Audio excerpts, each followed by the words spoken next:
This is Ukraine's best chance of taking its skies back from Russia for good.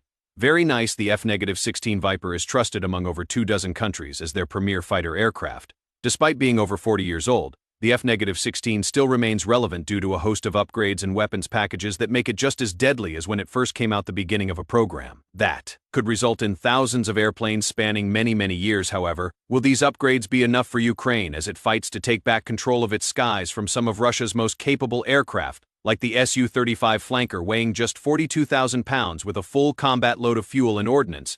The F-16 has an extremely powerful engine. The F-16 is a single-engine aircraft with an output of nearly 30,000 FTLB of force. This engine enables the aircraft to travel up to 2 times the speed of sound, additionally with a max service ceiling of around 50,000 feet and a rate of climb at 50,000 feet per minute. The F-16 can withstand forces up to 9 gs and still be in the fight.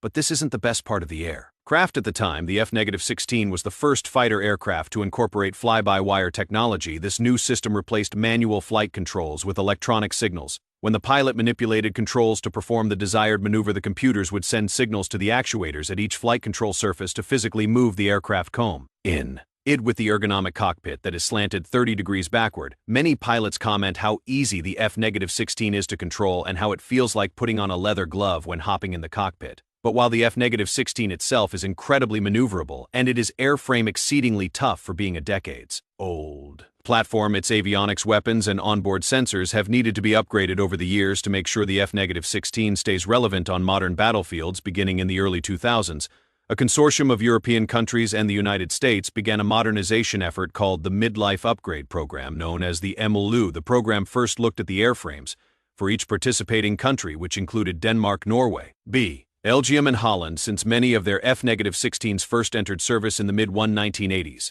Once repairs had been made to each airframe that had hairline cracks, the teams then began upgrading the insides of the aircraft. Among the most important upgrades was the Modular Mission Computer, known as the MMC. This new computer incorporated a host of new innovations that greatly enhanced the current and projected combat capability of the F-16. Incorporating the new standard ADA high order language ensured that the MLU F-16s not only had a standard software language, but one that was more powerful than the various ones used decades ago. With its more powerful processors and increased capabilities, the MMC eliminated the need for several computers inside the F-16, like the expanded fire control, computer heads-up display unit, and expanded control interface unit. But that was not the only major change to the combat system suite. These F-16s also received a new fire control radar known as the Westinghouse APG-66 version 2 fire control radar. The radar can track up to 10 targets at a time, including up to 6 AMRAAM engagements at a range of around 160 kilometers. The new radar had a 25% increase in range from the previous models and is considered 40% more reliable, meaning less maintenance and fewer errors in flight. The MLU F-16S also received a new IF system. IF stands for Identify Friend or Foe and has been around for decades for air, ground, and sea units to ensure that incoming aircraft are friendly by squawks. Wooking certain frequencies, other friendly units can tell if the F-16 is indeed friendly. The MLU package included 4 new IFF antennas with ranges over 100 kilometers. These new antennas allow friendly units to receive IFF signals from ranges greater than their max weapon release ranges, ensuring friendly identification before a weapon leaves the rails. These upgrades are just a handful of upgrades that revolutionized existing F-16 airframes. Other upgrades included new color displays, cockpit layout centralization of the electronic warfare suite standard reconnaissance pods, and a new digital terrain system that allows F-16s to hug close to the ground without fear, of course, hiding with ground-based obstructions. But even though the modernized F-16 is clearly a capable weapon system, what will its impact be beyond the war in Ukraine? In August 2023, the NATO alliance made an announcement that President Zelensky has been hoping for the last 18 months.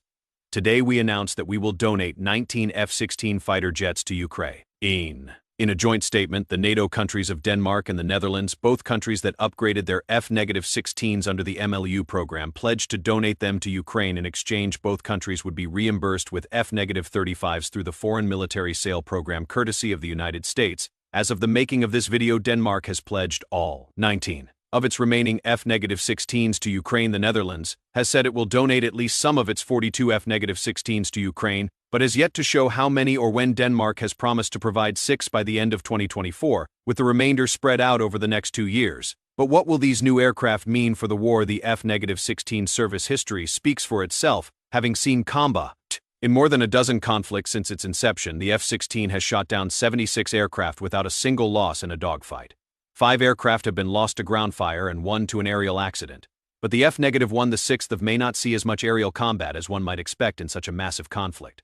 Right now, the skies over Ukraine are among the most contested airspaces. Argue since World War II, both Russia and Ukraine employ vast numbers of air defenses, including surface-to-air missile sites, electronic warfare programs, man-portable launchers, armed drones, and long-range ballistic missiles used to target airfields. As a result of this hotly contested airspace, neither side has managed to actually gain strategic or even operational level air superiority, though.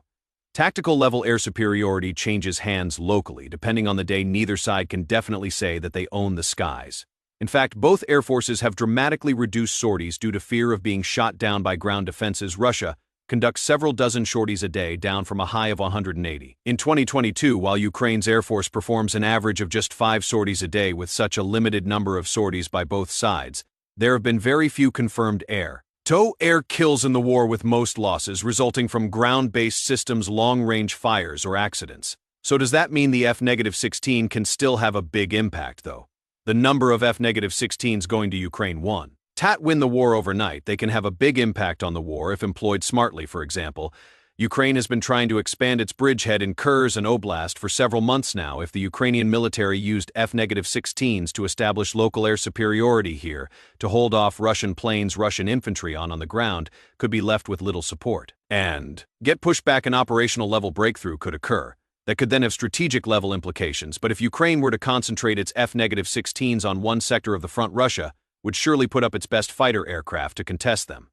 So what would a dogfight between an F-16 and an Su-35 flanker Russia's best operational fighter look like? The S-35 flanker is the most advanced Russian fighter aircraft in Ukraine.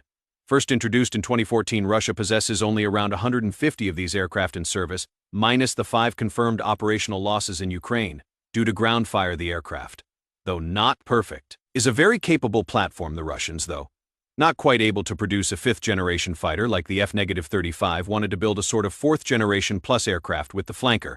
Compared to the F-16, the flanker is quite heavier, weighing in at 76,000 lb with a full load of fuel and ordnance. The flanker is twice as heavy as the F-16. Because it is so much heavier, it requires 2 engines versus the single engine in the F-16 to give it enough speed and power to survive an aerial combat with a speed of around 2.5 Mach. The flanker can be slightly faster than the F-16, however it has to use its afterburners to achieve this.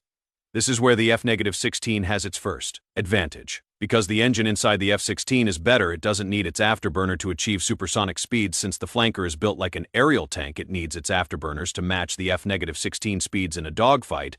Due to this, the fuel capacity is much larger in the flanker at about 4,400 gal, which is about 4 times as much as the F-16. However, because the American engine is much more fuel efficient, the F-16 has a max operational range of around 1880 nautical mil. In comparison, the flanker has one just slightly longer at 2,400 nautical miles.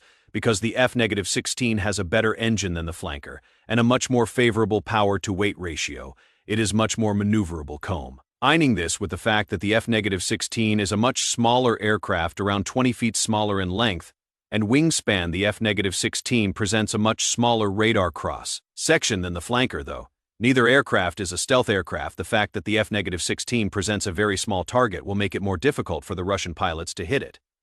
One way the flanker tries to make up for this is with the thrust vector capability of its engines. Because the flanker pilot can change where the thrust goes on his engines, the flanker can achieve much tighter turns than it otherwise could.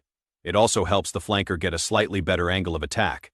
However, these 2 benefits are negated when comparing combat suites and weapons. In the current configuration, the S-35 has a claimed max range of 300 kilometers and can track up to 30 targets. However, this fact does not tell the whole truth. The flanker can only achieve this if the beam width of its radar is very narrow. This means it can miss things closer when the pilot sectors the radar like this. Realistically, if a flanker pilot wants a good scan rate for situational awareness, the effective range goes down to 200 kilometers. By comparison, the Viper has a range of around 160 km in its current configuration.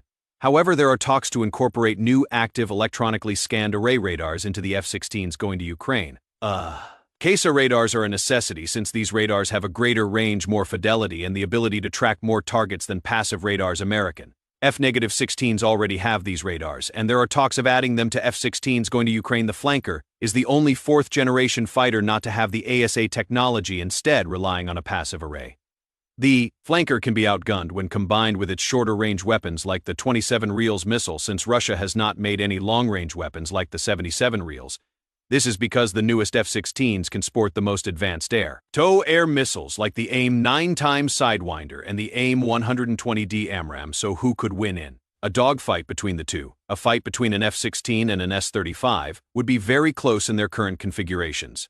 It depends largely on individual pilot skill and weapon load, though. The F-16 with the MLU package has a slight advantage, however. If the F-16s earmarked for Ukraine received an ASA radar, not even the Flanker stands a chance in a one-on-one fight. However, with how dense the air defenses are on both sides, we would likely never see a direct F-16 versus Su-35 fight, unless much larger numbers get donated to Ukraine. Bye for now.